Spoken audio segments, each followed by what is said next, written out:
I'm Brittany Harden-Tangway, a manager with KPMG, and I am fascinated by the practice of transfer pricing and its impact on the global market. Join me each episode as I explore the transfer pricing world with specialists who will explain the ins and outs of this niche practice where tax meets economics. In an earlier episode, we introduced Pillar 1 and Pillar 2, which are quite literally the pillars of BEPS 2.0, part of the OECD Group of 20's inclusive framework on base erosion profit shifting. Well, that episode was a general introduction. As of December 2022, when we're recording this podcast, the OECD has published a public consultation document on Pillar 1's Amount B, which is focused on streamlining efforts spent on pricing marketing and distribution activities while staying compliant with the arm's length principle. To provide more information and insights on this development, I've invited back Alistair Pepper, a KPMG Managing Director based out of London and formerly with the OECD. While he was at the OECD, Alistair provided strategic and technical input on the development of Pillar 1 and led work on a number of the key Pillar 1 building blocks, working closely with country delegates in an effort to build consensus. Alistair, welcome. Thanks, nice to be here. Glad to have you back. So before we discuss Pillar 1 and Pillar 2 more generally, now I think it's time for us to look a little bit closer at Pillar 1, which is composed of Amount A and Amount B, which we'd not previously discussed on the podcast. Amount B, which is more focused on the arm's length principle and the latest developments from the OECD, will be our focus for this episode. Before we dive into all this, do you want to give us a bit of context, just an overview to help remind listeners where we're at? Sure. So when people think of Pillar 1, what many people think about is Amount A. And Amount A is the piece that's really responding to the tax challenges of digitalization, the situations where digital businesses are paying little or no tax in markets because they have little or no activities in markets. And it's seeking to introduce a formulaic approach to allocate additional taxing rights to those jurisdictions. Amount B is a bit different. It's about working within the existing transfer pricing system, within the arm's length principle, and it's about simplifying the way that transfer pricing rules work when they're applied to marketing and distribution activities. It's an acknowledgement that transfer pricing for marketing and distribution activities is an unnecessary compliance burden for business, but also causing pain for tax administrations and challenges for them from an administrative standpoint. So it's an attempt to make that piece just a bit simpler. So Amount B, which we're talking about today, is really focused on the marketing and distribution activities. They're so prolific. The sales and marketing and delivery and transport of goods quite literally run the global economy. It's integral to many businesses around the world. And it's safe to say it's one of the most common types of transactions that we analyze day to day. But for as prolific as it is equally varied, from very simple buy-sell arrangements to full-on advertising, marketing, logistics operations. And it all is kind of tied up in sales and marketing and distribution, which is what Amount B is looking at. And I think what the OECD has done for a number of years is look at a variety of different transactions, services during the original BEPS project and low value added services, and what you can do to make transfer pricing simpler to apply. And what it's looking at with marketing and distribution is saying, well, actually, we know there is this big universe of activities, but there are also some relatively standard models that different businesses apply again and again and again. And how can we make transfer pricing rules simpler for those relatively standard structures, the LRD type models? Yeah, the limited risk distributor. And that's typically what we see. The document that the OECD brought out, which you'll give us an overview in a second, but they focus in on low capacity jurisdictions. And those are where you're going to more typically see the simpler structures that there shouldn't be as much debate on, right? Because it should be more prescribed. Is that kind of the thinking that you're saying? Yeah, what low capacity jurisdictions have found is that transfer pricing rules are very, very complicated, and they've only been made more complicated in recent years. And when these jurisdictions are trying to get up to speed with those rules, with the OECD guidelines, they're finding it really difficult, and they recognize that and they know that.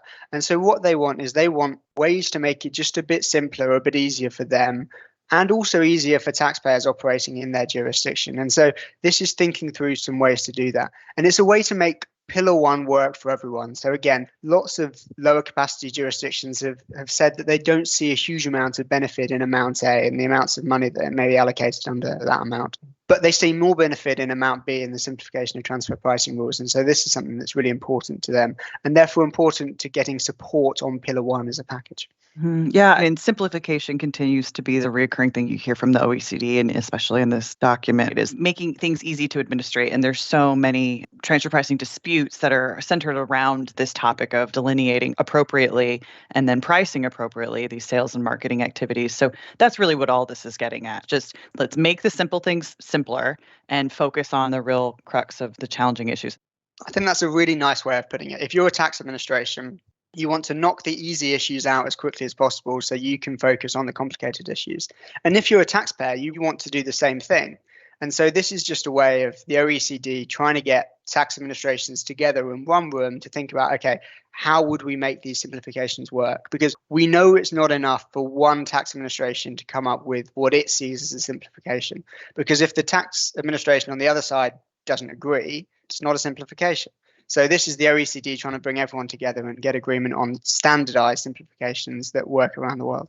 So let's get to it. Let's talk about what's in the document. Will you give us a high-level overview? It's not an easy document to digest, I think is the first thing to say. For those that have picked up and read the 50 pages, there was a lot of words and there were a lot of quite dense text, which is not unusual for OECD documents. The document is divided into 4 main sections, and I think that's a good way to approach the document, but also just to think about Amount B more broadly. The first issue that the document focuses on is scope. And so Amount B is designed to simplify transfer pricing rules for baseline marketing and distribution activities. Well, what do we mean by baseline marketing and distribution activities? What activities fall within that scope? What activities go beyond that? What activities maybe fall below that? So that's the first piece.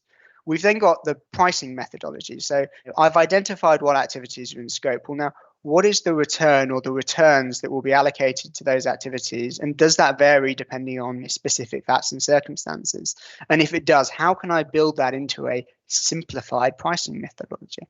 The third piece, which I know is one that transfer pricing practitioners will be more than familiar with, is documentation. And it's not enough just to say we're going to make these rules simpler. Tax administrations are still going to want taxpayers to document how they're complying with this new Amount B framework. So there are some pretty extensive documentation requirements in there that taxpayers would need to comply with. And finally, we've got the issue of tax certainty. And what taxpayers have seen previously with OECD efforts to simplify is that there's kind of all this talk. And then actually, when it gets down to brass tacks, tax administrations that don't really like the simplifications just ignore them. They say, well, you're not eligible for X, Y, or Z reason. And so what the OECD has recognized and has started to talk about, but only really started to talk about, is how can I provide businesses that are eligible for Amount B with certainty that it's actually going to apply in jurisdictions where you want to apply it. That's a great summary. Can we talk a bit more about who is in scope and who isn't? Absolutely. There is a lot of text in that scope section, and it is dense and it is difficult going. And there is a lot of very subjective language that means it's not possible to say you're definitely in, you're definitely out. But I think there are some general trends, big picture issues that we should focus on. The first is that there is a real focus on wholesale distribution of tangible goods. So that is really what the document's focused on. It's saying if you do retail distribution, Amount B is not for you. If you sell digital goods or services, Amount B is not for you. And so I know for lots of the financial services sector, that services exclusion really important. And you've got specific ways of pricing your marketing and distribution activities or equivalent types of activities. And so it's comforting to see that there is that clear exclusion from the scope of Amount B. I think what some digital businesses might be saying is, well, hang on a minute, this is a project that's meant to be about addressing the tax challenges of digitalization. So it's somewhat ironic that we're being excluded from the scope of this core piece of Pillar 1 that is made to make transfer pricing rules simpler. The other couple of pieces that I think are important to touch on is sales agents and commissionaire arrangements. So these are things that certain members of the inclusive framework really want to see included in scope, but where there are clearly other members highlighted in the document that are much less convinced that it is appropriate to include those types of arrangements in a broader safe harbor rule, simplification rule for marketing and distribution activities that cover buy-sell distributors. And so that's one area where the document is looking for feedback from consultation respondents. It is currently a public consultation document. It's come out on December 8th, 2022. OECD is looking for feedback up through January 25th in 2023. So it seems like digital services and the digital goods, the software as a service, those types of distribution models, I think it seems like the OECD is doing a good job of saying, hey, right now we're proposing tangible goods, but we recognize that this is an area we need to go in. So that is a specific area of feedback amongst many others where they're saying, well, let's start small, let's limit on the things that we can wrap our hands around, but recognizing that there are lessons to be learned here and that different business models are going to have to adapt. So yeah, I think it's really smart the way they're going about doing this. It seems very methodical and something that can be built upon, which I think is encouraging. I think that's right, Brittany. And I think the other thing that's important to emphasize and was really emphasized by the OECD in the webinar that they did just after the release of the document is that they are looking for serious feedback from stakeholders. The point around the exclusion of the distribution of digital content and digital goods, that was specifically highlighted by the OECD in their webinar as something that they're looking for feedback from stakeholders on. And so I think that is an area where they're really conscious that the business community is likely to have views. And I think some members of the business community will have really strong views that actually they think they should be included in the scope because they want to benefit from this simplification. And I think that is something that the OECD is looking for feedback from business on. What other things should businesses and taxpayers be thinking about when it comes to Amount B? I think just to step through the kind of main framework that OECD has set out, the first question for any business to ask is, are these rules relevant to me? Are they going to affect me? Am I performing the type of activities that are included in the scope or not? Is that a clear outcome, or is that something that isn't so clear? Do I want to be in scope or not? Do I think that Amount B will make my life easier and better, or do I think it's going to cause me an additional headache that I want to avoid? There are groups that perform very specific types of marketing distribution activities that have specific ways of pricing those activities that are different from the way that marketing distribution activities are normally priced. And so those kind of groups may well be looking for the document to make clear that actually this framework isn't relevant for them, both so they avoid having to argue whether or not they're in scope, but also so they avoid tax administrations taking the view that they should be in scope. And so even if they're not quite within the terms of the deal, they're going to apply it to them anyway. I think the documentation requirements are something that businesses really should be looking at and focusing on. What's included in that document is really, really extensive. It goes far beyond what the local file OECD requirements require. And I think there is a question of how you can deliver simplification if you're imposing these really substantial documentation requirements on business. And I think we talked a bit about certainty. And I do think that's really important for businesses, for these theoretical simplifications to have practical effect. You need to know that when you're eligible for these simplifications and you apply them, that you actually get to benefit from them. And as part of that, having a certainty framework that ensures that tax administrations can't go back on the deal they negotiate, I think is really critical. Before we close out, let's talk a little bit about timing. When should we expect to see this implemented? Well, the OECD was pretty clear that they think these rules should come into effect from 2024 and that they're looking to reach agreement by the middle of 2023. So this is the time for businesses that want to feed back into this consultation to do so. This is your one big opportunity. One of the things that was mentioned on the webinar the OECD did December 8th, 2022, which I thought was fascinating, was the question about, is this going to happen? And the Secretariat came in really strongly and they said, it's not a question of if this is going to happen. It's a question of when this is going to happen. And it's a question of what the design is going to look like.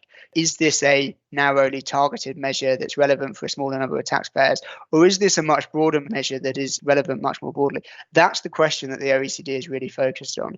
And so I think for those people that might look at this and think, oh, I'm not really sure it's going to happen, or oh, I'd really like it to go away, I think that's just not the space that the OECD thinks it's in at this point. Perfect. Well, thank you so much, Alistair. Look forward to bringing you back on when we have even more certainty on Amount B and beyond. Thanks for having me, Brittany. Thanks for joining me on this adventure in transfer pricing. See you next time.